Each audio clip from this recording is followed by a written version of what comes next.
আসসালামু আলাইকুম। আমি Mohammad Musliuddin, Chittagong medical college MBBS 59 batch থেকে বলছি। তাহলে আমি আমার লেকচার নাম্বার 2-তে আলোচনা করেছিলাম যে একটা রিসেপ্টরকে আমরা যে কয়েকভাবে ক্লাসিফাই করতে পারি।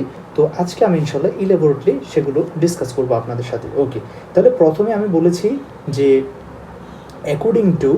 অ্যাকর্ডিং টু লোকেশন, হ্যাঁ, লোকেশনের কথাটা আমি বলেছি যে সেল মেমব্রেন, সাইটোপ্লাজম এবং নিউক্লিওপ্লাজমে থাকে। এরপরে আমরা বলেছি অ্যাকর্ডিং টু অ্যাক্টিভিটি, এটাও আমি ডিসকাস করেছিলাম ইন ডিটেলস। এরপরে আমি ছিলাম যে according to mechanism of action. Okay, তাহলে এই মেকানিজম অফ অ্যাকশনের ভিত্তিতে আমরা রিসেপ্টরটাকে কয়ভাবে ক্লাসিফাই করতে পারি? 4 ভাবে। এর মধ্যে ডিএনএ কাপলটা আমি আপনাদেরকে দেখিয়েছি যে স্টেরয়েড রিসেপ্টরটা দিয়ে। আচ্ছা, এখন আসেন আয়ন চ্যানেল কাপল। তার মানে আপনি নামটা দেখলে বুঝতে পারতেছেন যে এই রিসেপ্টরগুলো একটা আয়ন চ্যানেলের সাথে কাপল থাকবে। এখন আয়ন চ্যানেলটা সোডিয়াম চ্যানেল হতে পারে, পটাশিয়াম চ্যানেল হতে পারে, ক্লোরাইড চ্যানেল হতে পারে, ক্যালসিয়াম চ্যানেল হতে পারে। নর্মালি এই কয়েকটা চ্যানেল বেশি হয়, অন্যান্য চ্যানেলও হতে পারে। ওকে, আচ্ছা, এখন আমি আপনাদেরকে খুব টিপিক্যাল কয়েকটি এক্সাম্পল দেখাই। যেমন নাম্বার 1 হচ্ছে নিকোটিনিক কোলিনোসেপ্টর। আপনারা জানেন যে আমাদের যে কোলিনোসেপ্টর বা কোলিনার্জিক রিসেপ্টর যেটা আমরা বলি, এই কোলিনার্জিক রিসেপ্টরটাকে আমরা 2টা হেডিংয়ে ভাগ করি। একটা হচ্ছে মাস্কারেনিক আর একটা হচ্ছে নিকোটিনিক। ওকে, এই যে মাস্কারেনিকটা চলে যাবে 2 নাম্বার হেডিংয়ে, মানে মাস্কারেনিক রিসেপ্টরগুলো হলো জি প্রোটিন কাপল রিসেপ্টর এবং কোলিনোসেপ্টরের নিকোটিনিক সাবটাইপসগুলো চলে যায় আয়ন চ্যানেল কাপল রিসেপ্টরের আন্ডারে। আশা করি এখন বোঝা গেল, এই বিষয়টা একটু বুঝতে হবে। তাহলে আয়ন চ্যানেল কাপলটার মধ্যে নিকোটিনিক কোলিনোসেপ্টরটা পড়বে। আচ্ছা, তাহলে কোন ধরনের আয়ন চ্যানেলের সাথে বাইন্ড করে? আমি বললাম হয় সোডিয়াম, নাহলে ক্লোরাইড, নাহলে পটাশিয়াম, নাহলে ক্যালসিয়াম। নর্মালি এই চ্যানেলগুলো হয়। এখন দেখেন এই ফিগারটা, আপনারা দেখেন, এটা হলো একটা নিকোটিনিক রিসেপ্টরের ফিগার, ক্যাটজাং থেকে নিয়েছি আমি, নিকোটিনিক কোলিনোসেপ্টর। তাহলে দেখেন এটা হলো সেল মেমব্রেন, ঠিক আছে, এটা হলো সেল মেমব্রেন। এখন এই সেল মেমব্রেনের মধ্যে দেখেন এই যে এত বড় একটা টানেলের মতো দেখতে পাচ্ছি, এই পুরো টানেলটাই হলো আমাদের নিকোটিনিক কোলিনার্জিক রিসেপ্টর। বুঝতে হবে পুরো পুরো রিসেপ্টরটাই হলো নিকোটিনিক কোলিনার্জিক রিসেপ্টর। এখন এই পুরো নিকোটিনিক কোলিনার্জিক রিসেপ্টরের মধ্যে আপনারা কয়েকটা সাবটাইপ দেখতেছেন, মানে এই টানেলটা কয়েকটা পাইপ মিলে এই একটা টানেল তৈরি হয়েছে। যেমন কি কি পাইপ দেখেন, alpha segment, gamma segment, delta segment, আবার আলফা সেগমেন্ট, আবার বিটা সেগমেন্ট। তাহলে দেখেন alpha segment, gamma segment, delta segment, alpha segment, beta segment. তাহলে এই 5টা ফিলার দিয়ে একটা টানেল তৈরি করছে আল্লাহ সুবহানাহু ওয়া তাআলা। এবং এই টানেলটার মাঝখান দিয়ে একটা যে রাস্তাটা, যে পথটা, এটা কার জন্যে? পথটা সোডিয়াম আয়নের জন্য। তাহলে এই টানেলটা ক্লোজড থাকে। তাহলে আপনাকে বুঝতে হবে এই টানেলটা নর্মাল অবস্থায় কি থাকবে? ক্লোজ থাকবে। মনে করেন এখন সেলটাতে কোনো স্টিমুলেশন নাই, ফলে দেখেন এই টানেলটার দরজা বন্ধ অবস্থায় আছে। তাহলে কখন খুলবে? ইয়েস, দেখেন এই যে এই এত বড় একটা টানেলের আলফা সেগমেন্টটা বা আলফা সাব ইউনিট বলতে পারেন, এই আলফা সাব ইউনিটের মধ্যে এই যে একটা লোকেশন, এই লোকেশনটার জন্য কে লাইগেন্ড? এই লোকেশনটাই হলো অ্যাকচুয়ালি কার জন্য লাইগেন্ড? অ্যাসিটাইল কোলিন লাইগেন্ডের জন্য সে স্পেসিফিক সাইট। তাহলে দেখেন এই যে অ্যাসিটাইল কোলিনটা, এই যে অ্যাসিটাইল কোলিন, এই অ্যাসিটাইল কোলিনটা পুরো কোলিনোসেপ্টরে বসছে নাকি কোলিনার্জিক রিসেপ্টরটার একটা সেগমেন্টে বসছে? কোলিনার্জিক রিসেপ্টরের একটা সেগমেন্টে বসতেছে। দেখেন আলফা সাব ইউনিটের এই অংশটাতে অ্যাসিটাইল কোলিনটা বসবে। তাহলে এই অ্যাসিটাইল কোলিনটা যখন এখানে বসবে, এখানে যখন বসবে, বসার পরে তখন এই রিসেপ্টরটার মধ্যে কিছু কি হবে? স্ট্রাকচারাল অল্টারেশন আসবে, হয়ে তখন এই যে যেই দরজাটা এতক্ষণ লক অবস্থায় ছিল, ক্লোজড ছিল, সে খুলে যাবে। খুলে গেলে তখন খুলে যাওয়ার সাথে সাথে আপনারা জানেন যে সোডিয়াম আয়নের কনসেন্ট্রেশন সেলের বাহিরে, যেহেতু দেখেন এটা হলো এক্সট্রা সেলুলার ফ্লুইড বা স্পেস, আর এখানে হলো ইন্ট্রা সেলুলার ফ্লুইড। তাহলে যখনই দরজাটা খুলে যাবে, যেহেতু সোডিয়াম সেলের বাহিরে বেশি, তাহলে according to concentration gradient sodium ion itself নিজে নিজে বাহির থেকে খুব দ্রুত হ্রাস করে ভিতরে ঢুকে যেতে শুরু করবে, তাই না? এতক্ষণ ঢুকতে পারে না, কারণ অফ ছিল। যেই মাত্র আমাদের অ্যাসিটাইল কোলিনটা বসছে তার নির্দিষ্ট সাইডটাতে, তখন সাথে সাথে এখানে একটা অল্টারেশন হবে, স্ট্রাকচারাল অল্টারেশন, ফলে চ্যানেলটা খুলে যাবে, সোডিয়াম ঢুকবে। এখন যেহেতু সেলের মধ্যে একটা পজিটিভ আয়ন ঢুকছে, ফলে সেলের ভেতরে পজিটিভ পটেনশিয়াল বেড়ে যাবে, আর পজিটিভ পটেনশিয়াল বেড়ে গেলেই সেলটা কী হয়ে যাবে? অ্যাকশন পটেনশিয়াল পাবে, ফলে সেলটার মধ্যে তখন একটা অ্যাকশন পটেনশিয়াল তৈরি হয়ে যাবে। দ্যাট মিনস সেলটা তখন স্টিমুলেটেড হবে এবং তারপরে সেল ওয়াইজ সে রেসপন্সটা দিবে। যদি এটা মাসেল হয় তখন এই সোডিয়াম আয়নগুলো ঢুকতে ঢুকতে একটা সময় ক্যালসিয়াম চ্যানেল ওপেন হবে, ফলে তখন সেলের মধ্যে ক্যালসিয়াম ঢুকবে, ফলে মাসেলটা কন্ট্রাকশন করবে, স্কেলেটাল মাসেল কন্ট্রাকশন হয়। তাহলে দেখেন এখানে এই যে কোলিনার্জিক রিসেপ্টরটা ছিল, মানে এই পুরো রিসেপ্টরটাই হচ্ছে কোলিনার্জিক রিসেপ্টর, কিন্তু সে নিজে কার সাথে কাপড়, এই যে তার সেন্টারে একটা সোডিয়াম আয়ন চ্যানেলের সাথে কাপড়, এইটাই হলো সোডিয়াম আয়ন চ্যানেলটা। দেখেন আমি যেটাকে গ্রিন শেডেড করে দিচ্ছি, আর তার মানে এই রিসেপ্টরটা একটা আয়ন চ্যানেলের সাথে কাপড়, ব্যাস এটাই। আশা করি একদম ক্লিয়ার আপনাদের। আচ্ছা, আরেকটা রিসেপ্টর আমি একটু বলি, এটা যেহেতু আমাদের আপনারা যখন ফার্মাকোলজিতে সেন্ট্রাল নার্ভাস সিস্টেম পড়বেন বারবার সবচেয়ে বেশি পাবেন গাবা রিসেপ্টরটা। দেখেন এই পুরো বড় এই পুরো সেগমেন্ট, পুরো এই রিসেপ্টরটাই হলো গাবা রিসেপ্টর।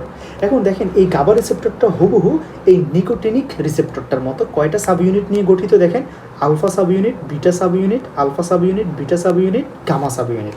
তার মানে সে নিজে 5টা সাব ইউনিট দিয়ে একটা গাবা রিসেপ্টর মানে কনস্টেন্ট, মানে এই গাবা রিসেপ্টরটা 5টা সাব ইউনিট দিয়ে গঠিত। আচ্ছা, এখন এই যে 5টা সাব ইউনিট, এখানের মধ্যে আপনারা একটু লক্ষ্য করলে দেখবেন যে দেখেন এই যে এই জায়গাটাতে মানে আলফা এবং বিটা সাব ইউনিটের মাঝখানে, আলফা এবং বিটা সাব ইউনিটের মাঝখানে একটা নির্দিষ্ট সাইট থাকে। কার জন্যে? এই সাইটটাতে কে বসবে যে গাবা। কে বসবে? গাবা। তার মানে এই গাবাটা হলো এখানে কি? লাইগ্যান্ড। এই গাবাটা হলো এখানে লাইগ্যান্ড। তাহলে এই লাইগ্যান্ডটা বসবে এখানে। তো যেই মাত্র গাবাটা বসবে, গাবাটা হলো অ্যাকচুয়ালি একটা নিউরো ট্রান্সমিটার। গাবাটা হলো একটা নিউরো ট্রান্সমিটার। কী ধরনের নিউরো ট্রান্সমিটার? আপনারা জানেন এক্সাইটেটরি, ইনহিবিটরি। এটা হলো যে ইনহিবিটরি নিউরো ট্রান্সমিটার। তাহলে এটা হলো ইনহিবিটরি নিউরো ট্রান্সমিটার। তো ও যখন এখানে বসবে, বসার সাথে সাথে এটা 3D পিকচারটা আরও ভালো দেখালে বোঝা যেত। এই যে 5টা সাব ইউনিট, তার ঠিক মাঝখানে এখানে একটা টানেল আছে এরকম করে। দেখেন আমি আঁকছি, এই যে এখানে একটা টানেল আছে এরকম করে, হুবহু আগেরটার মতো। আগের টানেলটা ছিল সোডিয়াম চ্যানেলের জন্য, আর এটা হচ্ছে ক্লোরাইড চ্যানেলের জন্য। ওই যে আমি বললাম এক একটা রিসেপ্টর এক একটা আয়ন চ্যানেলের সাথে কাপলড থাকবে, আটকানো থাকবে। এটা হচ্ছে ক্লোরাইড চ্যানেল। তাহলে এই চ্যানেলটা নর্মালি কী অবস্থা থাকবে? দেখেন দরজাটা এখন বন্ধ, ফলে ক্লোরাইড কোথায় বেশি থাকে বলেন? এক্সট্রা সেলুলারে। ফলে এক্সট্রা সেলুলার থেকে ক্লোরাইড চাচ্ছে ভিতরে ঢুকতে, কিন্তু পারছে না। কেন? কারণ দরজাটা বন্ধ। কারণ কি? দরজাটা বন্ধ। ফলে এই যে এক্সট্রা সেলুলার স্পেসে থাকা বেশি ক্লোরাইডগুলো ভিতরে ঢুকতে চাইলেও তারা পারতেছে না। যেই মাত্র এই গাবা লাইগ্যান্ডটা তার নির্দিষ্ট সাইটে বসবে, তখন সাথে সাথে এখানে একটা স্ট্রাকচারাল অল্টারেশন হয়ে এই দরজাটা খুলে যাবে। খুলে গেলে সাথে সাথে এই যে ক্লোরাইড চ্যানেলটা ছিল, এই ক্লোরাইড চ্যানেলটা দিয়ে অ্যাকর্ডিং টু বা along the concentration gradient, that means যেহেতু ক্লোরাইডটা এক্সট্রা সেলুলার স্পেসে বেশি, তখন সেই এক্সট্রা সেলুলার স্পেস থেকে খুব হ্রাস করে এই সেলের ভিতরে ঢোকা শুরু করবে। আপনারা জানেন সোডিয়াম এবং ক্লোরাইড এক্সট্রা সেলুলারে বেশি থাকে, এখানে ঢোকা শুরু করবে। ঠিক আছে? তো ঢোকা শুরু করলে এখন সেলের মধ্যে একটা নেগেটিভ আয়ন ঢুকতেছে, ফলে সেলের ভিতরে সব কী হয়ে যাবে? রিলেটিভলি নেগেটিভ চার্জ বেশি হয়ে যাবে।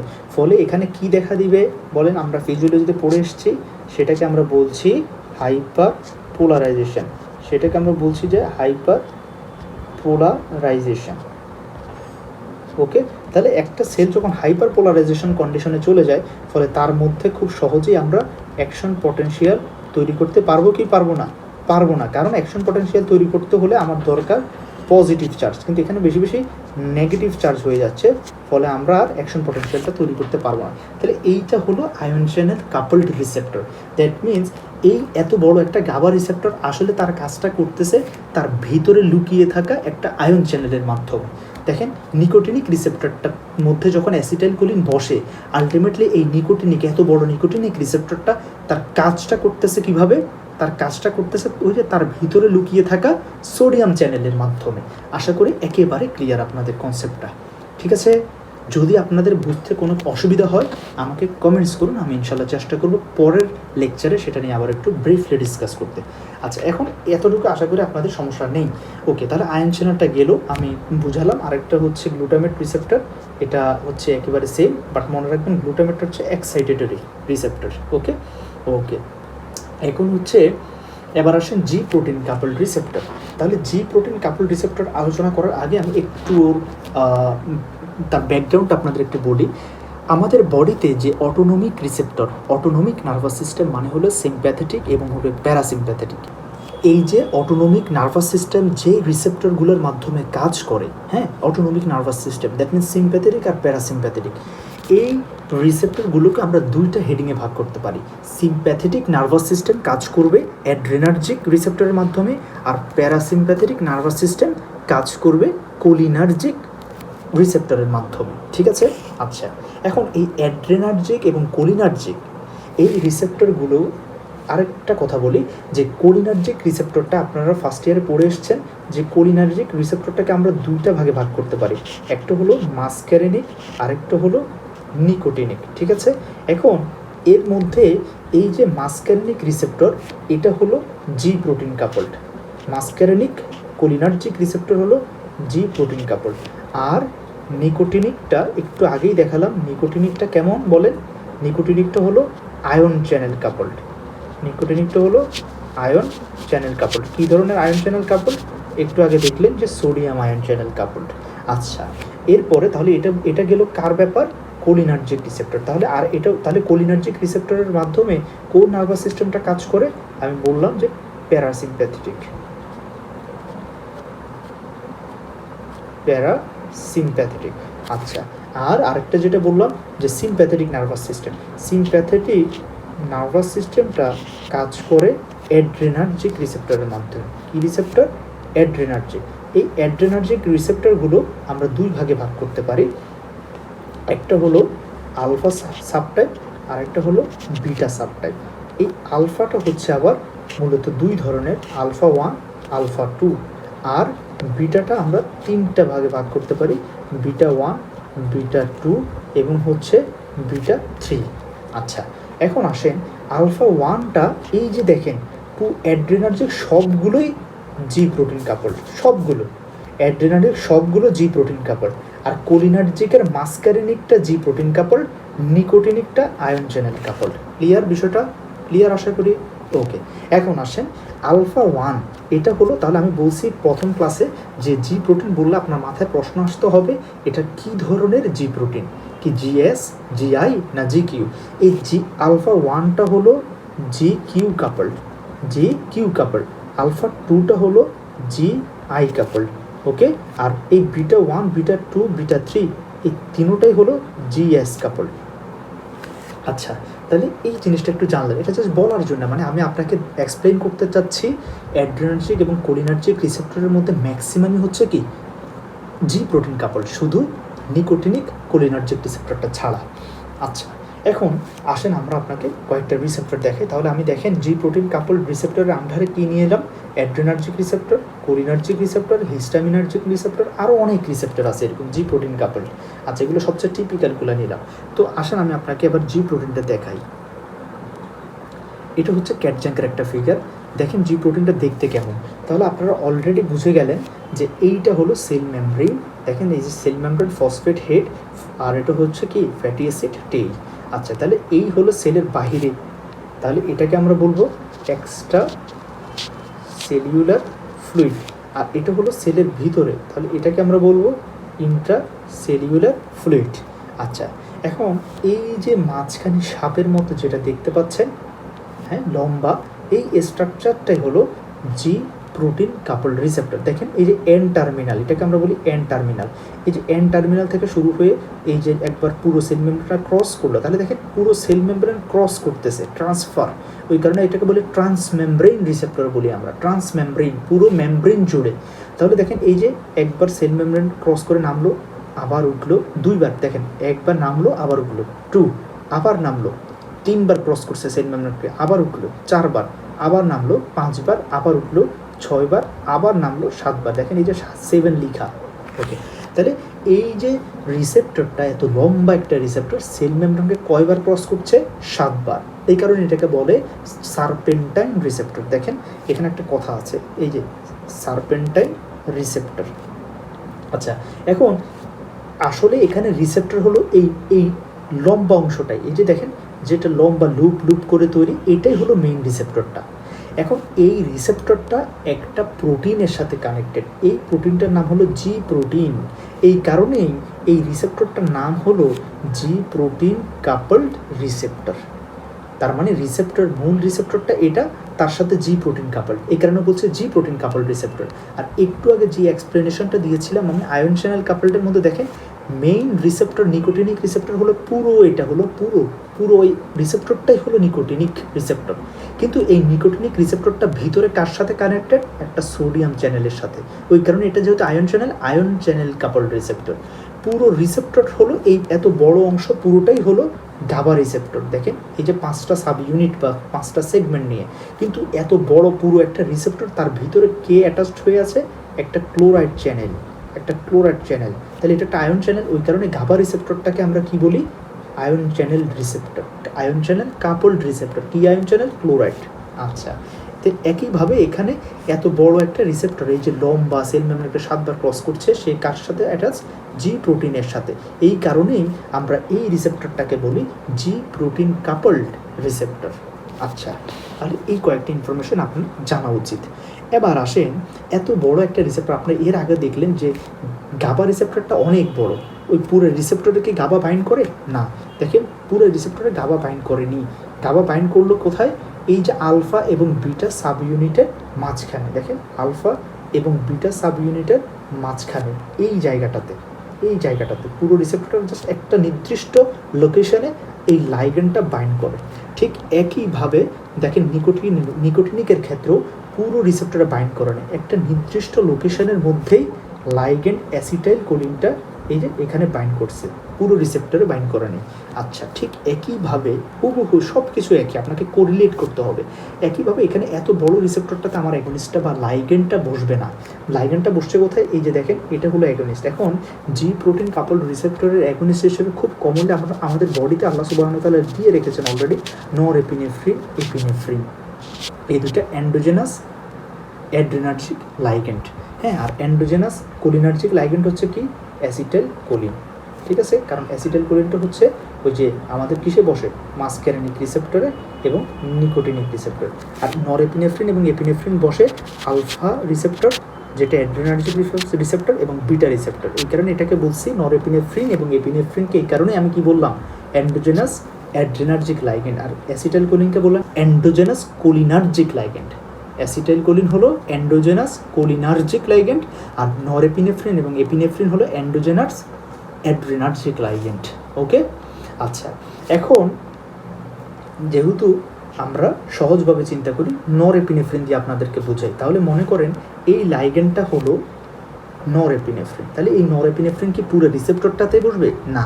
এই নরএপিনেফ্রিনটা এত বড় একটা রিসেপ্টরের 1 নাম্বার আর্ম এবং 2 নাম্বার আর্মের মাঝখানে যে লুপটা আছে, এই যে দেখেন একটা লুপ, রেনাল টিউবিউলসের ওই যে লুপ অফ হেনলির মতো, এই 1 নাম্বার এবং 2 নাম্বার আর্মের মাঝখানে যে লুপ, ওই লুপের মধ্যেই লাইগেন্ডটা বাইন্ড করে। দেখেন এই যে অ্যাগনিস্ট, এজি দিয়ে অ্যাগনিস্ট বোঝাচ্ছে, বাইন্ড করলো।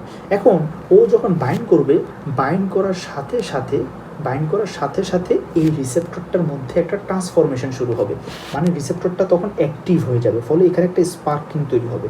এখন এই স্পার্কিংটা আস্তে আস্তে দেখেন পুরো ক্রস করতে করতে তার পুরো রিসেপ্টর দিয়ে ক্রস করে করে করে করে কোথায় চলে যাচ্ছে?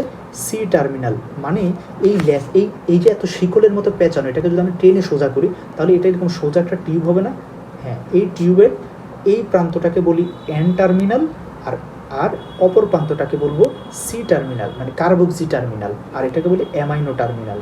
আচ্ছা, এই যে কার্বক্স, তাহলে এখানে স্পার্কিং শুরু হলো যখন অ্যাগনিস্টটা বাইন্ড করে, তখন এই স্পার্কিংটা যেতে যেতে যেতে সে কার্বক্সি টার্মিনালকে অ্যাক্টিভ করে। আচ্ছা, এখন ইন দ্য মেইন টাইম আপনি দেখেন এই যে রিসেপ্টরটার 1 নাম্বার ও 2 নাম্বারের মাঝখানে লাইগেন্ড বাইন্ড করে, আবার একইভাবে দেখেন 5 নাম্বার এবং 6 নাম্বার, এই যে এই মাঝখানে যে একটা লুপ, এই লুপটার সাথে দেখেন কে অ্যাটাচড, এটা কিন্তু ইম্পর্টেন্ট। 5 নাম্বার এবং 6 নাম্বার এই দুইজনের মাঝখানে জি প্রোটিন স্ট্যাটাস। তাহলে যখন এদিক দিয়ে আমার স্পার্কিং বা অ্যাক্টিভ সিগন্যালটা যাওয়ার সময় সে জি প্রোটিনটাকে অ্যাক্টিভ করে দিবে। তাহলে জি প্রোটিনটা এতক্ষণ ইনঅ্যাক্টিভ ছিল, অ্যাগনিস্ট বসার সাথে সাথে একটা অ্যাক্টিভেশন সিগন্যাল ট্রান্সমিট করবে, ওই অ্যাক্টিভেশন সিগন্যালের কারণে জি প্রোটিনটা অ্যাক্টিভ হবে। এখন এবার জি প্রোটিন অ্যাক্টিভ হলে জি প্রোটিন তার কাজগুলো করবে। তো জি প্রোটিনের কাজ কি? দেখেন জি প্রোটিনের কাজ হলো, সেটা জানার আগে আপনাকে বুঝতে হবে জি প্রোটিন কয় ধরনের আছে। ইন দ্য মিনটাইম আমি বলে ফেলেছি যে জি প্রোটিন মূলত 3 ধরনের, আরও 2-3 ধরনের, মানে টোটাল এটা অ্যাকচুয়ালি 4-5 ধরনের থাকে, কিন্তু আমাদের ফার্মাকোলজিক্যাল নলেজের জন্য 3টা জানলে আপনার হবে, 3টা। আসলে আমি আপনাকে ক্যাটজ্যাকের ওই চার্টটা একটু দেখাই। দেখেন এখানে ওভারঅল এই 3টা আপনাকে জানলেই হবে। একটা হচ্ছে জিএস, একটা হলো জিআই, এখানে সাবটাইপ জানা দরকার না, আপনি শুধু জিআই মনে রাখেন। আর একটা হলো জিকিউ, ঠিক আছে? এখন এই জিএসটা কোন কোন ধরনের এনজাইমকে অ্যাক্টিভ করবে? দেখেন জিএসটা অ্যাডেনাইলাইল সাইক্লেজ এনজাইমকে অ্যাক্টিভ করে, ওকে। আর জিআইটা অ্যাডেনাইলাইল সাইক্লেজ এনজাইমকে ইনহিবিট করে। দেখেন এখানে আপার অ্যারোমার্ক আর এখানে হচ্ছে ডাউন অ্যারোমার্ক। এরপরে জি কিউটা হচ্ছে পুরো ভিন্ন আরেকটা এনজাইম, সেটা হলো ফসফোলাইপেজ সি এনজাইমকে অ্যাক্টিভ করবে। ঠিক আছে, তাহলে আপনি এটা বুঝলেন, জিএস, জিআই, জি কিউ। তাহলে আমাকে বলেন, যেহেতু এখানে এই জি কাপলড রিসেপ্টরটা জি প্রোটিনের সাথে অ্যাটাচ, তাহলে আমাকে বুঝতে হবে এটা কোন ধরনের জি প্রোটিন। সাপোজ এটা হলো জিএস, তাহলে আপনি আমাকে বলেন তো, যদি এটা জিএস হয়, এটা কোন প্রোটিন এনজাইমটাকে অ্যাক্টিভ করবে? অ্যাডেনাইলাইল সাইক্লেজ এনজাইমটাকে সে অ্যাক্টিভ করবে। তাহলে আর যদি এটা জিআই হতো, এটা যদি জিআই হতো, তাহলে দেখেন এই জিআই, তাহলে সে অ্যাডেনাইলাইল সাইক্লেজ এনজাইমটাকে কি করতো? অ্যাক্টিভ করতো নাকি সাপ্রেস করতো? ইয়েস, সাপ্রেস করতো, জিআই মানে ইনহিবিটরি। আচ্ছা, আর যদি এই জি প্রোটিনটা কি হতো? জি কিউ হতো, তাহলে কোন এনজাইমকে অ্যাক্টিভ করতো? মনে করেন এটা জি কিউ, তাহলে এটা তখন অ্যাক্টিভ করতো ফসফোলাইপেজ সি কে, ওকে।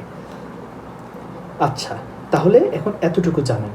তাহলে জিএস প্রোটিন হলে অ্যাডেনাইলাইল সাইক্লেজকে অ্যাক্টিভ করে, আর অ্যাডেনাইলাইল সাইক্লেজ এনজাইমটা কী করে? সেলের ভিতরের সব এটিপিগুলোকে সাইক্লিন এএমপিতে কনভার্ট করবে। তার মানে জিএস প্রোটিন সেলের ভিতরে সাইক্লিন এএমপি এর পরিমাণ বাড়ায়। আর জিআই যেহেতু অ্যাডেনাইলাইল সাইক্লেজ এনজাইমকে ইনহিবিট করে, তাহলে সেলের ভিতরে এটিপি থেকে সাইক্লিন এএমপিও কম তৈরি হবে, কারণ অ্যাডেনাইলাইল সাইক্লেজটা এখন সাপ্রেসড হয়ে যাচ্ছে ডিউ টু জিআই প্রোটিন। ফলে সেলের ভিতরে এখন সাইক্লিন এএমপি কম তৈরি হবে। তাহলে GI protein intracellular cyclin AMP level কমিয়ে ফেলে আর জিএস বাড়িয়ে ফেলে। আর যদি জি কিউ প্রোটিন হয়, সে ফসফোলাইপেজ সি এনজাইমকে অ্যাক্টিভ করবে, আর ফসফোলাইপেজ সি এনজাইমটা ইনোসিটল ট্রাইফসফেট তৈরির মাধ্যমে ক্যালসিয়াম চ্যানেল ওপেন করে ইন্ট্রাসেলুলার ক্যালসিয়াম লেভেল বাড়াবে। এতটুকু জানলেই হবে, বাকিটা আপনি যেই সিস্টেমে যাবেন সেই সিস্টেমে পড়বেন। আচ্ছা, তাহলে এই যে আমি এতক্ষণ যা বললাম, মানে জিএস এবং জিআই এবং জি কিউ এর ফাংশন, সেটা ক্যাটজ্যাকের এই যে 2টা বক্সের মাধ্যমে একেবারে ক্লিয়ার করে দেওয়া আছে। ঠিক আছে, আমি তাহলে এটা আর বলছি না, যেহেতু অলরেডি বলে ফেললাম যে এই যে দেখেন জি প্রোটিনের সাথে সে বাউন্ড করলো, এবং ফলে এই জি প্রোটিনটা যখন অ্যাক্টিভ হবে, ফলে দেখেন এই জি প্রোটিনটা হচ্ছে জি কিউ, ফলে সে জি ফসফোলাইপেজ সি এনজাইমকে অ্যাক্টিভ করতেছে এই জি কিউ প্রোটিনটা। সেখান থেকে ডায়াসাইল গ্লিসারল এবং ইনোসিটল ট্রাইফসফেট তৈরি হয়। আর এই ইনোসিটল ট্রাইফসফেটটা 2টা কাজ করে, একটা হচ্ছে ক্যালসিয়াম চ্যানেলকে ওপেন করে, এবং এটা যদি কোনো মায়োসাইট হয়, সে সার্কোপ্লাজমিক রেটিকুলামের ভিতরে জমে থাকা ক্যালসিয়ামগুলোকে রিলিজ করে সাইটোপ্লাজমে নিয়ে আসে। তাহলে এদিক থেকে ক্যালসিয়াম সাইটোপ্লাজমে বের হয়ে আসছে এই সার্কোপ্লাজমিক রেটিকুলাম থেকে, অন্যদিকে সেলের বাহির থেকেও ক্যালসিয়াম ঢুকছে। আলটিমেটলি ইন্ট্রাসেলুলার ক্যালসিয়াম কনসেন্ট্রেশনটা বেড়ে যাচ্ছে। এই ইনক্রিজ ক্যালসিয়ামটা, এটা যদি স্মুথ মাসেল হয় সেখানে, বা কোনো গ্ল্যান্ডুলার স্ট্রাকচার হয়, তখন সেখানে তারা মিলে কি করবে? এই ইনক্রিজ ক্যালসিয়ামটা গ্ল্যান্ডুলার সেলের সিক্রেশন বাড়াবে। আর যদি এটা স্মুথ মাসেল হয়, তাহলে এই ইনক্রিজড ক্যালসিয়ামটা ক্যালমোডিলিনের সাথে মিলে ক্যালসিয়াম ক্যালমোডিলিন কমপ্লেক্স তৈরি করবে। এখন এই যে ক্যালসিয়াম ক্যালমোডিউলিন কমপ্লেক্স তৈরি হলো, এরা দুজনে মিলে কি করবে? ওরা একটা এনজাইমকে অ্যাক্টিভ করে, সেটা হলো মায়োসিন লাইট চেইন কাইনেজ। এই মায়োসিন লাইট চেইন কাইনেজটা তখন মায়োসিন চেইনকে অ্যাক্টিভ করবে। কীভাবে? ওর সাথে ফসফেট অ্যাড করে দিবে। তাহলে এখন যেহেতু এই মায়োসিনটা অ্যাক্টিভ হয়ে গেছে, সে কার সাথে গিয়ে বাইন্ড করতে চাবে? অ্যাক্টিনের সাথে। তাহলে দেখেন অ্যাক্টিন মায়োসিন কাপলিং হচ্ছে, আর অ্যাক্টিন মায়োসিন কাপলিং হলে কি হয়? কন্ট্রাকশন হয়। তাহলে দেখেন কিভাবে GQ প্রোটিনটা স্মুথ মাসেলটাকে কি করে, GQ coupled receptor smooth muscle contraction করে, ঠিক আছে। আর গ্ল্যান্ডুলার হলে সিক্রেশনটা বাড়াবে। আচ্ছা, এতটুকু গেল। আর জিএসটা হচ্ছে এই যে দেখেন জিএস, সে অ্যাডেনাইল সাইক্লিসকে অ্যাক্টিভ করতেছে। জিএস হলে ফলে সাইক্লিন এএমপি লেভেল বাড়বে সেলের মধ্যে। এই সাইক্লিন এএমপিটা যখন বেশি বেশি হবে তখন সাইক্লিন এএমপি ডিপেন্ডেন্ট কাইনেজ প্রোটিনটা অ্যাক্টিভ হবে। তার মানে দেখেন এটা হলো সাইক্লিন এএমপি ডিপেন্ডেন্ট কাইনেজ প্রোটিনটা এখন ইনঅ্যাক্টিভ অবস্থা আছে। তার অ্যাক্টিভ হওয়ার জন্য একটা ফুয়েল দরকার, কিছু টাকা দরকার, ওই টাকাটাই হচ্ছে সাইক্লিন এএমপি। তো জিএস প্রোটিন যখন তাকে বেশি বেশি সাইক্লিন এএমপি এনে দিবে তখন এই সাইক্লিন এএমপি ডিপেন্ডেন্ট কাইনেজটা অ্যাক্টিভ হয়ে গেছে। দেখেন তাহলে ও যখন অ্যাক্টিভ হবে ও তার কাজগুলো করবে, যেহেতু এনজাইমটার নাম কি, cyclin AMP dependent protein kinase. তাহলে এটা যেহেতু একটা কাইনেজ এনজাইম, ও অনেকগুলো প্রোটিনের সাথে ফসফেট অ্যাড করে করে ওই প্রোটিনগুলোকে অ্যাক্টিভ করবে। দেখেন এই যে এস, এটা একটা ইনঅ্যাক্টিভ প্রোটিন ছিল, তার সাথে একটা ফসফেট বাইন্ড করে সে এই প্রোটিনটাকে অ্যাক্টিভ করছে। তাহলে যে কোনো প্রোটিন যখন অ্যাক্টিভ হবে সে তার রেসপন্সটা দিবে। এই রেসপন্সটা এক একটা সেল ওয়াইজ ভ্যারি করবে। তাহলে আমার জানা দরকার জাস্ট সাইক্লিন এএমপি বাড়াচ্ছে, cyclin AMP dependent protein kinase তৈরি করছে, এবার এক একটা সেলে এক একটা রেসপন্স দিবে। সেটা আমরা ইন্ডিভিজুয়াল সিস্টেমে গেলে ইনশাল্লাহ জানতে পারবো। আচ্ছা, তাহলে এতটুকু আপনারা বুঝলেন। এবার আমি চলে আসি আমাদের, দেখেন আলহামদুলিল্লাহ জি প্রোটিন কাপলড রিসেপ্টরটা আমরা ডিসকাস করলাম। এখন আমাদের 3 নাম্বারটা আলোচনা করলে মোটামুটি এটা শেষ এই টপিক্সে। সেটা হলো কি, টাইরোসিন কাইনেজ অথবা এনজাইম কাপলড রিসেপ্টর, মানে স্পেশালি টাইরোসিন কাইনেজ এনজাইমের সাথেও কাপলড থাকতে পারে রিসেপ্টরটা, অথবা অন্য কোনো এনজাইমের সাথে কাপলড থাকতে পারে রিসেপ্টরটা।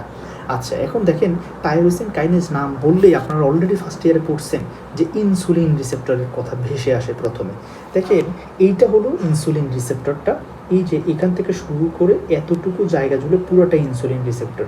এই ইনসুলিন রিসেপ্টরের 2টা সেগমেন্ট থাকে, একটা হচ্ছে আলফা সাব ইউনিট বা আলফা সেগমেন্ট, আর একটা হলো বিটা সাব ইউনিট। দেখেন আলফা সাব ইউনিট যেটা, এই আলফা সাব ইউনিট পুরোটাই কিন্তু সেল মেমব্রেনের বাহিরে। দেখেন এতটুকু হলো সেল মেমব্রেন, তাহলে এই পুরো আলফা সাব ইউনিট সেল মেমব্রেনের বাহিরে। আর বিটা সাব ইউনিটটা সেল মেমব্রেনের বাহিরে একটু আছে, সেল মেমব্রেনের ভিতরেও আছে, সেল মেমব্রেনেও আছে। এই কারণে বিটা সাব ইউনিটটাকে বলবো ট্রান্সমেমব্রেন। ওই যে একটু আগে জি প্রোটিন কাপল রিসেপ্টরে দেখালাম, ট্রান্সমেমব্রেন পুরো সেল মেমব্রেন জুড়ে বিদ্যমান। আচ্ছা, তাহলে এখন দেখেন ইনসুলিনটা বসবে কোথায়, এই যে দেখেন ইনসুলিন। তাহলে ইনসুলিনটা হলো এই এত বড় একটা রিসেপ্টরের জন্য ইনসুলিনটাই হলো লাইগেন্ড। এখন ইনসুলিন কি পুরো রিসেপ্টর জুড়ে বসে? না, ইনসুলিনটা এই পুরো রিসেপ্টরের আলফা সাব ইউনিটের সাথে বাইন্ড করে। দেখেন এই যে বাইন্ড করবে, তাহলে যখনই সে বাইন্ড করবে, বাইন্ড করার সাথে সাথে এখানে একটা অ্যাক্টিভেশন সিগন্যাল রান হবে। এই অ্যাক্টিভেশন সিগন্যালটা দেখেন নিচে যাচ্ছে, ট্রান্সমিট হচ্ছে। এখন ট্রান্সমিট হলে কি হবে, মজার ব্যাপার এখানে, এই যে বিটা সাব ইউনিট, এই বিটা সাব ইউনিটের লোয়ার পোর্শনটা, রিমেম্বার ইট, বিটা সাব ইউনিটের নিচের অংশটাই একটা বিশেষ এনজাইম হিসেবে কাজ করে। কি এনজাইম সেটা? কি এনজাইম? Tyrosine kinase. তাহলে টাইরোসিন কাইনেজ আলাদাভাবে সংযুক্ত না, বিটা সাব ইউনিটের লোয়ার পোর্শনটাই এখানে টাইরোসিন কাইনেজ এনজাইম হিসেবে কাজ করে। তাহলে ও ইনঅ্যাক্টিভ থাকবে। অ্যাক্টিভ কখন হবে? আলফা সাব ইউনিটের সাথে যখন ইনসুলিন বাইন্ড করবে, অ্যাক্টিভেশন সিগন্যালটা নিচে ডাউনওয়ার্ড মুভ করে এই টাইরোসিন কাইনেজ এনজাইমটাকে অ্যাক্টিভ করে দিবে। তখন যেহেতু নামের শেষে দেখেন কাইনেজ এনজাইম, আমরা ইন্টারমিডিয়েট থেকে পড়ে আসছি যে কাইনেজ এনজাইমটা কী করে, কোনো একটা সাবস্ট্রেটের সাথে ফসফেট অ্যাড করে তাকে অ্যাক্টিভ করে। দেখেন এই টাইরোসিন কাইনেজটা তখন কি করতেছে, অনেকগুলো প্রোটিন, ওই কারণে এই প্রোটিনগুলোকে একসাথে আমরা বলি ইনসুলিন রিসেপ্টর সাবস্ট্রেট। এই প্রোটিনটার সাথে সে কি করবে, দেখেন ফসফেট অ্যাড করে। দেখেন এটার সাথে এই মুহূর্তে কোনো ফসফেট নাই, এখন দেখেন এখানে এই যে ফসফেট যুক্ত করে দিচ্ছে। এখানে টাইরোসিন আবার কি, এটা এখন বোঝা দরকার নাই। আর যদি যারা জানতে চান তাদের জন্য বলি, এটা তো একটা প্রোটিন, তাহলে প্রোটিন অ্যামাইনো অ্যাসিড দিয়ে তৈরি হয়। এখন অ্যামাইনো অ্যাসিডের মধ্যে মূলত সে কী করে, এই প্রোটিনের টাইরোসিন অ্যামাইনো অ্যাসিডের সাথে ফসফেটটা অ্যাড করে, টাইরোসিন অ্যামাইনো অ্যাসিডের সাথে ফসফেটটাকে অ্যাড করে, অন্যান্য অ্যামাইনো অ্যাসিড না। এই কারণে তো সহজ ভাষায় আপনারা এত জটিল দরকার নেই, আপনারা মনে রাখবেন কি, ইনসুলিন রিসেপ্টর সাবস্ট্রেট এই ইনঅ্যাক্টিভ প্রোটিনগুলোর সাথে টাইরোসিন কাইনেজ এনজাইমটা কী করে, ফসফেট অ্যাড করে এই ইনসুলিন রিসেপ্টর সাবস্ট্রেটটাকে অ্যাক্টিভ করে দিছে। এখানে ইনঅ্যাক্টিভ অবস্থায় আছে আর এখানে অ্যাক্টিভ অবস্থায় আছে। এখন ও যখন অ্যাক্টিভ হলো, ও আবার অনেকগুলো প্রোটিনকে অ্যাক্টিভ করবে। দেখেন একটার সাথে একটা ইন্টারকানেক্টেড, মানে ওই যে আমার সিনিয়র বস আমাকে কাজ দিবে, আমি আমার সাবঅর্ডিনেটকে কাজ দিব, আমার সাবঅর্ডিনেটটা আবার তার সাবঅর্ডিনেটকে কাজ দিচ্ছে। তাহলে ইনসুলিন রিসেপ্টর সাবস্ট্রেটটা যখন অ্যাক্টিভেটেড হবে বাই টাইরোসিন কাইনেজ, তখন এই অ্যাক্টিভেটেড ইনসুলিন রিসেপ্টর সাবস্ট্রেটটা আবার অন্যান্য এনজাইমগুলোকে বা অন্যান্য প্রোটিনগুলোকে অ্যাক্টিভ করবে। ঠিক আছে, যেমন অন্যান্য এনজাইমগুলোকে যখন অ্যাক্টিভ করবে তখন কি হবে, যেমন গ্লুকোজ ট্রান্সপোর্টার 4 ট্রান্সপোর্টারটা বেশি বেশি তৈরি করবে, অন্যদিকে সে ডিএনএ সিনথেসাইজিং এনজাইমগুলো তৈরি করবে, ফলে ডিএনএ সিনথেসিস বাড়বে, সেল ডিভিশনের জন্য প্রয়োজনীয় প্রোটিন এনজাইম এগুলো তৈরি করবে, ফলে সেল ডিভিশনে একটা রোল আছে ইনসুলিনের, এবং সেল গ্রোথ করবে, বিভিন্ন প্রোটিন তৈরি করার মাধ্যমে সেল গ্রোথে হেল্প করবে। তাহলে দেখেন এইভাবে অ্যাক্টিভেটেড ইনসুলিন রিসেপ্টর সাবস্ট্রেটগুলো সাবসিকুয়েন্টলি আরও অনেকগুলো প্রোটিনকে অ্যাক্টিভ করার মাধ্যমে, এই যে আরও অনেকগুলো প্রোটিনকে অ্যাক্টিভ করার মাধ্যমে তারা তাদের আলটিমেটলি ফাইনাল রোলটা প্লে করে। তাহলে গ্লুকোজ 4 ট্রান্সপোর্টার যদি বেড়ে যায় সেলের মধ্যে, দেখেন এই সেলটার মধ্যে যদি গ্লুকোজ ট্রান্সপোর্টার 4 প্রোটিন বেড়ে যায় তাহলে কি হবে, যেহেতু গ্লুকোজ ঢুকার দরজা বেড়ে গেছে, তাহলে সেলের বাহির থেকে, দ্যাট মিনস ব্লাড থেকে বেশি বেশি গ্লুকোজ সেলের মধ্যে ঢুকবে, ঢুকে গেলে তাহলে ব্লাড ভেসেলসে গ্লুকোজের পরিমাণ কমে যাবে। তাহলে এই কারণেই তো ইনসুলিন ব্লাড গ্লুকোজ লেভেল কমায়। কীভাবে? By increasing the peripheral uptake of glucose. Peripheral uptake বলতে কোথায় বোঝাচ্ছে, ওই যে ব্লাড থেকে সেলের মধ্যে ঢুকে যাচ্ছে। তাহলে ঢুকার জন্য কি দরকার, গ্লুকোজ 4 ট্রান্সপোর্টার দরকার।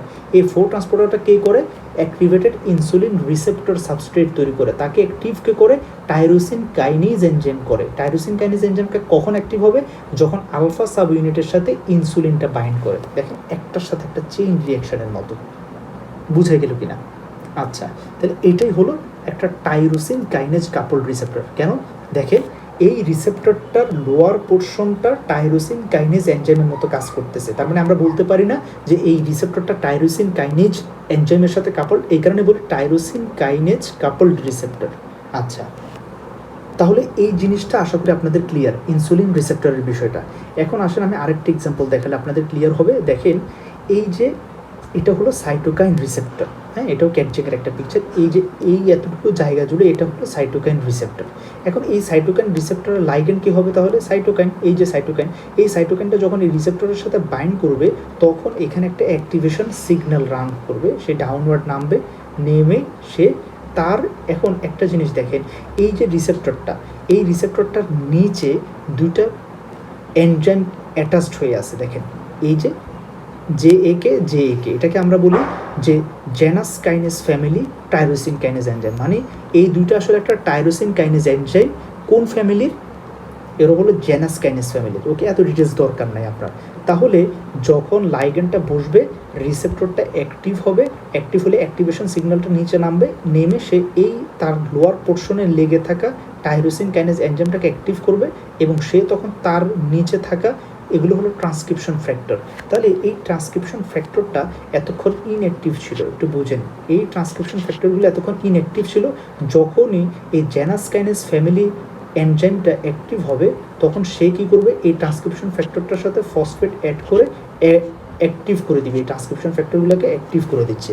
দেখেন, তাহলে অ্যাক্টিভ হয়ে গেলে ট্রান্সক্রিপশন ফ্যাক্টর যখন অ্যাক্টিভ হবে, ওরা নিউক্লিয়াসে ঢুকবে, ঢুকে ওরা কিছু নির্দিষ্ট জিনকে ট্রান্সক্রিপশন করবে। আলটিমেটলি জিন ট্রান্সলেশন হয়ে একটা স্পেসিফিক প্রোটিন তৈরি হবে, এবং এই প্রোটিনটাই সেল ওয়াইজ রেসপন্স দিবে। তাহলে দেখেন লাইগেন্ড বাইন্ড করলো, রিসেপ্টর অ্যাক্টিভ হলো, রিসেপ্টরের নিচে লেগে থাকা টাইরোসিন কাইনেজ এনজাইম অ্যাক্টিভ হলো, তখন সে ট্রান্সক্রিপশন ফ্যাক্টরকে অ্যাক্টিভ করলো, ট্রান্সক্রিপশন ফ্যাক্টর একটা স্পেসিফিক জিনকে ট্রান্সক্রাইব করে ট্রান্সলেশন করে স্পেসিফিক প্রোটিন তৈরি করে রেসপন্সটা দিছে। এখন এই জিনিসটা কেন দুইটা দেখালাম, কারণ দেখেন ইনসুলিনের ক্ষেত্রে আপনি দেখলেন টাইরোসিন কাইনেজ আলাদাভাবে সংযুক্ত ছিল না, it is a portion of the beta sub unit of insulin receptor. কিন্তু এখানে কি টাইরোসিন কাইনেজটা ইটসেলফ পোর্শন অফ রিসেপ্টর নাকি আলাদাভাবে সংযুক্ত? আলাদাভাবে সংযুক্ত। দেখেন এই টাইরোসিন কাইনেজের আলাদা দুইটা এনজাইম রিসেপ্টরের সাথে অ্যাটাচড। তাহলে আমি বলতে চাচ্ছি এই এনজাইম কাপলড রিসেপ্টরটা বলতে এই এনজাইমটা itself is a portion of receptor হতে পারে, অথবা মানে ইনডেফিনিটলি মানে আলাদা এনজাইম রিসেপ্টরের সাথে বাউন্ড, দুইটাই হতে পারে। ঠিক আছে? আচ্ছা, তাহলে আশা করি এটাও ক্লিয়ার আপনাদের। ওকে, এখন আমি এটা বললাম টাইরোসিন কাইনেজটা দেখালাম, এই যে ইনসুলিন রিসেপ্টর দেখালাম, তারপর হচ্ছে গ্রোথ ফ্যাক্টর একই রকম, সাথে হচ্ছে আমি আপনাদেরকে বললাম কি সাইটোকাইন রিসেপ্টরটা। আচ্ছা, এখন আরেকটা বললাম ডিএনএ কাপল, এটা আমি যেহেতু আমার প্রিভিয়াস লেকচারে বলেছি, জাস্ট একবার আমি বলে দিচ্ছি আপনাদের রিক্যাপিচুলেট। স্টেরয়েড রিসেপ্টরটা সাইটোপ্লাজমে থাকে, স্টেরয়েড এসে সেল মেমব্রেন ক্রস করে সাইটোপ্লাজমে থাকা রিসেপ্টরের সাথে বাইন্ড করে, ফলে কি হবে, স্টেরয়েড রিসেপ্টর কমপ্লেক্স হবে, যেহেতু একসাথে আছে। এই স্টেরয়েড রিসেপ্টর কমপ্লেক্সটা সাইটোপ্লাজম থেকে নিউক্লিয়াসের ভেতরে গিয়ে সে ডিএনএর একটা স্পেসিফিক জিনের সাথে বাইন্ড করবে, করে ওই জিনটাকে অ্যাক্টিভ করবে, ফলে ওই জিনটা তখন ট্রান্সলেশন হয়ে স্পেসিফিক প্রোটিন তৈরি করবে, ওই প্রোটিনটাই আমার রেসপন্সটা দিবে। ঠিক আছে, স্টেরয়েডের এই যে বলি স্টেরয়েডের এই ফাংশন, সেই মেটাবলিজম বাড়াচ্ছে, ঠিক আছে, তারপরে হচ্ছে সে যে কাজগুলো করে স্টেরয়েড, এই কাজগুলো আসলে ওই যে স্পেসিফিক জিনকে অ্যাক্টিভ করে প্রোটিন তৈরি করে, ওই প্রোটিনটার মাধ্যমেই স্টেরয়েড তার রেসপন্সটা প্লে করছে। বোঝা গেল কি না বিষয়টা? আচ্ছা, তাহলে এইভাবে করে। একইভাবে থাইরয়েড হরমোন অ্যাক্টিভ ফর্ম হলো T3, হ্যাঁ, অ্যাক্টিভ ফর্ম হলো কি T3, আপনারা জানেন। তাহলে এই T3টা সেলের ভিতরে ঢুকে, এটা আমার অলরেডি ফিগারটা আমি আপনাদের দেখাই, এই যে দেখেন। তাহলে এই যে T3, এই T3টা প্রথমে এই যে একটা ট্রান্সপোর্টার দিয়ে সেলের ভিতরে ঢুকে তার রিসেপ্টর কোথায়, সাইটোপ্লাজমেও নাই। স্টেরয়েডেরটা ছিল সাইটোপ্লাজমে, T3টা হচ্ছে নিউক্লিওপ্লাজমে। তাহলে এই T3টা তখন দেখেন, এই যে এটা হলো নিউক্লিয়ার মেমব্রেন, এই নিউক্লিয়াসের ভিতরে ঢুকে এখানে এই যে রিসেপ্টর থাইরয়েড, এই রিসেপ্টরটার সাথে সে বাইন্ড করে তারা এই যে এটা হলো ডিএনএ, এই যে আমি এখানে যে ব্লু একটা অ্যারো মার্ক দিয়েছি, এটা হলো ডিএনএ। ফলে এই যে থাইরয়েড রিসেপ্টরটার সাথে T3 হরমোনটা যখন বাইন্ড করবে, তখন এই থাইরয়েড রিসেপ্টর কমপ্লেক্সটা এই যে ডিএনএর একটা স্পেসিফিক পোর্শনের সাথে বাইন্ড করবে, মানে জিন, মনে করুন এটা হলো একটা জিন, এই জিনটার সাথে যখন বাইন্ড করবে, এই জিনটা অ্যাক্টিভ হয়ে সে ট্রান্সক্রিপশন এবং ট্রান্সলেশনের মাধ্যমে স্পেসিফিক প্রোটিন তৈরি করবে, ওই প্রোটিনটাই আমার রেসপন্স দিবে। যেমন এটা যদি মেটাবোলাইজিং এনজাইম হয়, তাহলে সে গ্লুকোজ মেটাবলিজম বাড়াবে, হ্যাঁ, ফ্যাট মেটাবলিজম বাড়াবে, যদি লাইপেজ এনজাইম হয়, ঠিক আছে, এইরকম। মানে প্রোটিন মানেই তো সে এনজাইম হতে পারে, সে অন্য কোনো ট্রান্সপোর্টার হতে পারে, ঠিক আছে। আচ্ছা, তাহলে এইভাবে কাজগুলো করতেছে। তাহলে অ্যাকর্ডিং টু মেকানিজম আমি আপনাদেরকে ইন ডিটেলস দেখালাম, ion channel couple, G protein couple, tyrosine kinase couple or enzyme couple. তারপরে এখন দেখালাম যে কি ডিএনএ কাপল। কেন? কারণ এই স্টেরয়েড এবং থাইরয়েড আলটিমেটলি সরাসরি ডিএনএর একটা জিনের সাথে বাইন্ড করে, দেন রেসপন্স শো করে, ঠিক আছে। তাহলে বাকি অংশটুকু দ্যাট মিনস হচ্ছে আমাদের আলহামদুলিল্লাহ রিসেপ্টরটা শেষ, তার মানে 4টা ড্রাগ টার্গেটের মাত্র রিসেপ্টরটা শেষ করলাম। নেক্সট লেকচারে আমি ইনশাল্লাহ আয়ন চ্যানেল নিয়ে কথা বলবো, এবং যদি সময় হয় তার সাথে আমি এনজাইম নিয়েও একটু কথা বলবো, ঠিক আছে। সবাই ভালো থাকবেন, সুস্থ থাকবেন, আল্লাহ হাফেজ।